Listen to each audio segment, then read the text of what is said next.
Ladies and gentlemen, good day. We have come to the third chapters in with regard to our review. Review on what? Review on faith counseling. Faith counseling. From time to time, you find that I will introduce you some important concepts with regard to faith counseling. The reason why, because without have a due process of understanding of all this concept and theory, then you have no way to conduct faith counseling in a sensible way. You become a fortune teller. You may tell people something about good or bad by taking chance, but if you are further asked to elaborate the rationale behind what you have said, I'm afraid you can't give a very satisfactory answer. The reason is because you have not addressed sufficient content in relation to theories and concepts for faith counseling. So we have started our program since May 2020. And up till now, we have already conducted this program for over 3 years. So by the time around 1 year or so, I'll continuously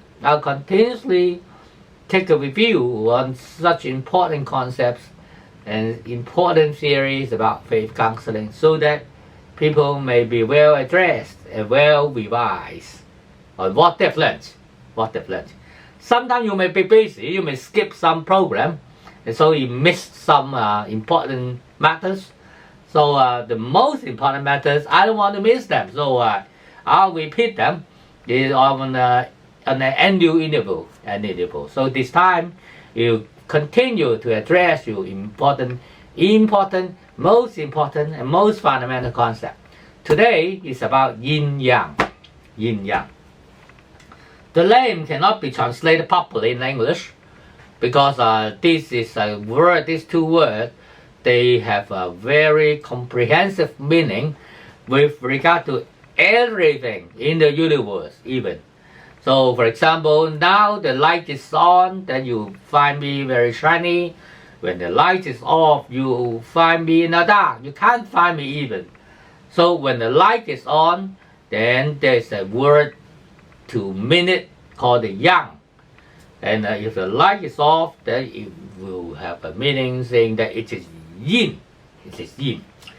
When you look at the table, If you look at the table itself, it is hard, so it is a yang. And if you look at a book, it is soft in comparison with the table. So the book is yin. But though the book is compared with the table, it is not as hard as the table. But if the book is used to compare with the stain here, so the book is harder than the stain. So the book is yang, and the stain is yin. So now you appreciate saying that yin-yang is a relative concept, right? So even if a table, it is hard in essence, and if you look at this pen, it's made of steel. So it is harder than the table. So in front of the table, the pen itself is yang, and the table has become yin. So yin-yang, these two concepts, they merge together to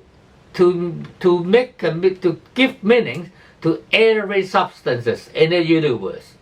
Why we use this comparison? Because this comparison will be applied to everything in our faith counseling and also in the fortune telling part. Okay. For example, in summertime, it's a very hot and a fire everywhere. It is called yang. So if you want to make yourself healthy and happy, then you have to be in yin. So you live under shelter, and you eat cold and you eat food and you have a soft drink and something like ice cream, something like that. Cold things, hot and cold. Hot is yang and cold is yin. So the concept itself comes from the moral classics written by Laozi. In chapter 42, is talk about everything carry the criteria of yin and yang depending on the wage average. So if you have time, then you are highly recommended to take a look at the moral classics written by Laozi. No matter what the publisher is, then you appreciate how they make use of yin and yang concept to elaborate their philosophy.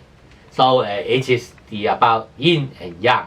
Okay, so thank you very much for watching this time, and we'll move on to another concept in the coming time. Thank you very much.